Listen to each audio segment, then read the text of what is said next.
मुख्य तीन ही मुद्दे हैं जो हमने यहाँ लिखा हुआ है। हमारी पार्टी का प्राथमिक और अंतिम यही मुद्दे हैं। जो भी अन्याय है, जो भी अत्याचार है, जो भी भ्रष्टाचार है, उसका विरोध हम करते हैं, कर रहे हैं। उत्तर प्रदेश में हमारी पार्टी ज्यादा क्रियाशील है, वहां भी हम सफलतापूर्वक कर रहे हैं। दिल्ली में भी हम इस चुनाव को लड़ेंगे। हमारे मुख्य मुद्दे अन्याय, अत्याचार और भ्रष्टाचार का विरोध होगा, हर प्रकार के अन्याय का। नमस्कार, सत श्री अकाल। मैं हूं सुल्तान भारती और आप देख रहे हैं सेकुलर भारत न्यूज। दोस्तों, बहन मायावती बसपा सुप्रीमो के उत्तर प्रदेश में चल रहे शासन के दौरान एक कद्दावर आईएएस ऑफिसर का नाम आपने जरूर सुना होगा, अमिताभ ठाकुर। बड़ा नाम था। आज वही कद्दावर शख्सियत की पहचान वाले अमिताभ ठाकुर दिल्ली के जंतर मंतर पर एक नई पार्टी के उदय का समाचार देते हुए प्रेस से मुखातिब थे। आने वाले 2025 के दिल्ली विधानसभा चुनाव में वो दिल्ली की 70 विधानसभाओं पर अपने उम्मीदवार उतारने जा रहे हैं। अपनी बातचीत में बार बार केजरीवाल की समालोचना करने वाले, समाज सेवा, सियासत और कूटनीति की बारीकियों से बाखूबी वाकिफ अमिताभ ठाकुर से मैंने कई सवाल पूछे, जिसका उन्होंने बड़ी समझदारी के साथ जवाब दिया। और उसके साथ ही मैंने बात की पार्टी के राष्ट्रीय जनरल सेक्रेटरी से भी।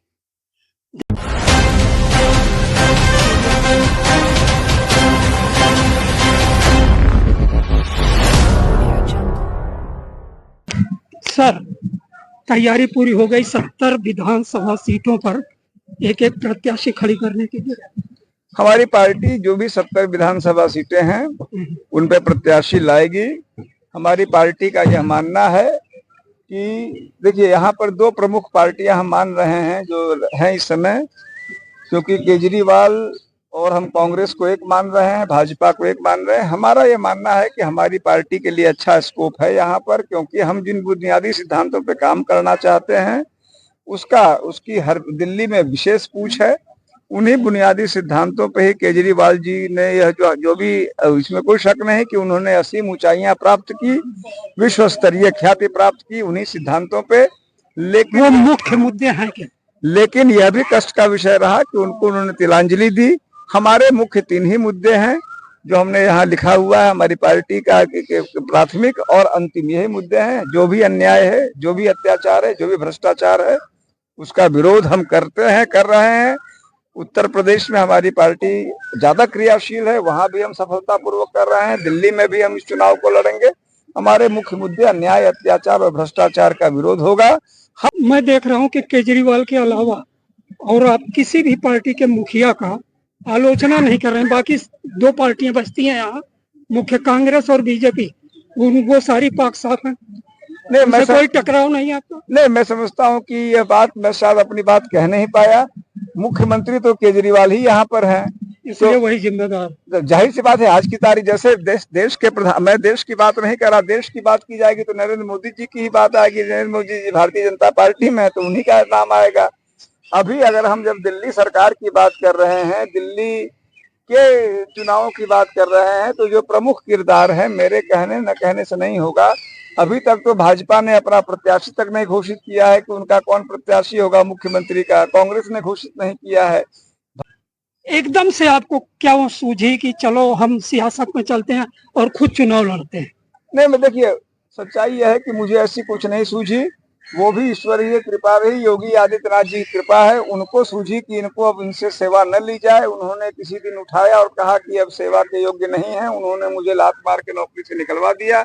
इसके बाद भी कि मैं जिंदा हूँ, फर्स्ट क्लास हूँ, चलता फिरता हूँ, उन्होंने यह कहते हुए कि यह नौकरी के योग्य नहीं है, निकाल दिया। लेकिन मैं कहीं ना कहीं मतलब हृदय से, मन से, यद्यपि उसकी कानूनी लड़ाई में लड़ रहा हूँ, इस बात का आभार उनको दे रहा हूँ कि चलो आपने जो मैं समाज सेवा मैं शायद वहां पर बंधनों में कर रहा था, आप मुझे आजादी से करने का अवसर दे रहे हैं। तो क्रेडिट बैक दरवाजे से आप उन्हें ही देते हैं? अब जिसके कारण मैं नौकरी से निकाला गया, ऐसा तो है नहीं कि जैसे मैंने कहा कि केजरीवाल जी ये गुनाह कर रहे हैं कि चिपके हुए हैं, यह भी तो मैंने कहा कि केजरीवाल जी वह शख्स हैं जिन्होंने अपनी औकात में पूरी पार्टी खड़ी कर ली, पूरा तो जिसका जो ड्यू है वह ना कहूं तो क्या, तो वो तो गलत हो। अमिताभ जी, क्या आप सोचते हैं कि 6.5 महीने, मैक्सिमम 7 महीने मानिए बचे हुए हैं इस दिल्ली विधानसभा चुनाव के लिए, तैयारियों के लिए, आप सोचते हैं कि क्या ये वक्त जितना मिला हुआ है काफी है? नहीं, देखिए मैं बहुत साफ बात कहूं कि मैं कोई भी कमाल करने की स्थिति में अपने आप को नहीं मानता हूं और मैं कोई फर्जी बातें बोल नहीं पाता। हमारी ड्यूटी है, हमारा दायित्व है कि हम इन चुनाव में शिरकत करें। ये हम अपनी जिम्मेदारी मानते हैं, राजनीतिक सामाजिक जिम्मेदारी मानते हैं। क्या कर पाएंगे उसको लेके हम कोई दावे नहीं कर रहे हैं, क्योंकि फर्जी दावे मैं करूंगा कल को तो सारे वोट दिख ही जाएंगे हमने क्या पाया क्या नहीं पाया। सेकेंड और लास्ट सवाल, जनता के बीच आपके प्रतिनिधि कब से जाना शुरू करेंगे? हमारे साथी, मैंने जो उनसे यही अनुरोध किया है कि वह ईमानदारी से जाएं, उनके पास मिलें और जैसे जैसे हमारे साथी कह रहे हैं यहाँ समस्या है, वहां उन समस्याओं को उठाना और उनका निदान कराना।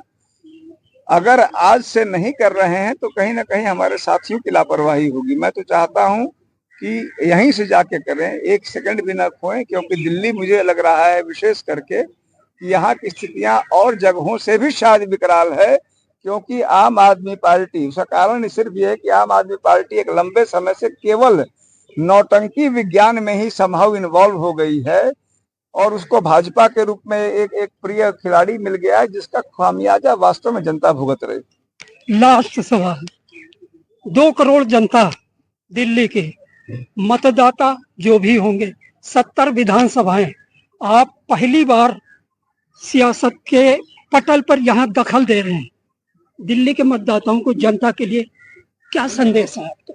देखिए मेरा यही संदेश रहेगा कि हम नए हैं, ईमानदारी से काम करना चाहते हैं। उस शब्द को भी केजरीवाल जी ने कुछ इस तरह से लटपटा दिया है कि कौन मान रहा है कौन नहीं मान रहा है, वो भी एक दिक्कत आ गई है। लेकिन हम अपने कृत्यों से, कार्यों से और परसिस्टेंट एफर्ट से यह साबित करने की कोशिश करेंगे कि हमारी बातें जिसको कहते हैं वास्तव, जैसे उन्होंने एक शब्द निकाला था ईमानदार से कट्टर ईमानदार, तो अब एक निकालना पड़ेगा वास्तविक ईमानदार हैं। आपके कटाक्ष से एक नया सवाल जरूर पैदा हो जाता है, आम आदमी पार्टी इस आने वाले 2025 के विधानसभा चुनाव में किस मुकाम पर खड़ी पाते हैं? देखिए, अगर मैंने साफ कहा कि हम एक नए प्लेयर हैं और हम अपनी सीमाओं से भली भांति परिचित हैं, केवल बोलने के लिए लफाजी बोलना हम पसंद नहीं करते। तो जो हालात हैं, मैं सामान्य तौर से अगर राजनीतिक विश्लेषण की बात अगर आप करें तो मैं यह स्पष्ट पा रहा हूं कि आम आदमी पार्टी नुकसान होती दिखती है। इसका लाभ इनमें से कौन पाएगा, ये इनकी अपनी स्थिति पे है। बहुत सारी पार्टियां हैं दिल्ली के अंदर जी। देश में, रोज आजकल चुनाव के वक्त तो वैसे भी कई पार्टियों के जन्म हो जाते हैं। पिछले हफ्ते भी यहाँ वोट क्लब में एक नई पार्टी उतरी थी। क्या सोच के आपने इस पार्टी को पकड़ा? कुछ तो होगी विचारधारा, या तो व्यक्ति विशेष से प्रभावित हुए होंगे कि हाँ मैं इसे जानता हूँ बढ़िया। बिल्कुल बिल्कुल, वही बात है। ओनली बिकॉज ऑफ श्रीमान अमिताभ ठाकुर जी, उनके व्यक्तित्व से प्रभावित होकर हमने ये पार्टी ज्वाइन करा है। सत्यवादिता है आपकी बात में। तो उम्मीद क्या रखें कि अभी आप लोग किन मुद्दों को लेकर उतरने जा रहे हैं दिल्ली के अंदर? दिल्ली में सबसे बड़ा मुद्दा है भ्रष्टाचार, क्योंकि केजरीवाल जी आए थे ही भ्रष्टाचार मुद्दे पे, और इन्होंने आते ही जब दिल्ली में पहली बार गवर्नमेंट बनाई थी इन्होंने, तो इन्होंने शुरू में बोला था कि बच्चों की कसम खा रहा हूँ कांग्रेस का सपोर्ट नहीं लूंगा, और कांग्रेस के सपोर्ट से ही ये सत्ता में आए। और उसके बाद में फिर 49 दिन बाद इन्होंने पार्टी रिजाइन कर दिया। लेकिन अब तो जम चुके नहीं, उसका रीजन है, उन्होंने रिजाइन क्यों किया, क्योंकि उन्होंने जो 49 डेज वर्क करा था उसकी वजह से 49 डेज में उन्होंने इतने सारे रेवड़ियां बांट दी लोगों को, और जिसको पूरा करना मुश्किल था वो है। लेके देखते हैं। दिल्ली में संगठन का चुनाव हुआ आपकी पार्टी का कि नहीं? भी दिल्ली में हमारा संगठन अभी फॉर्म्ड हो रहा है, बहुत लोग, ये सारे लोग ज्वाइन कर लिया है पार्टी इन्होंने दिल्ली के। जी। अच्छा, तो आप संगठन में किसी पोस्ट पर हैं? मैं नेशनल प्रेसिडेंट IT हूँ। वेरी गुड, बहुत बढ़िया। तो दिल्ली की जनता के लिए आपकी तरफ से आमंत्रण देते हुए नई पार्टी को वो लोग अगर चुने तो क्यों चुने?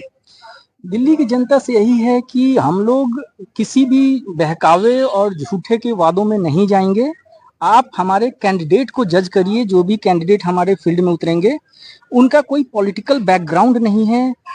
Everyone is from the corporate line, business line, auto, XYZ. They are from the very simple family, and they are uh, spending their own money and fighting the elections.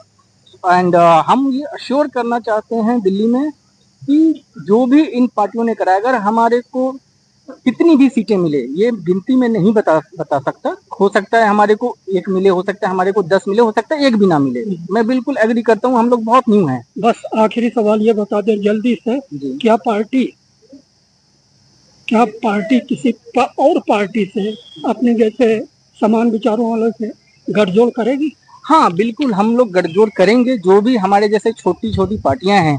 और हम लोग चाह रहे हैं as a chief ministerial candidate Amitabh Thakur ji को घोषित करेंगे।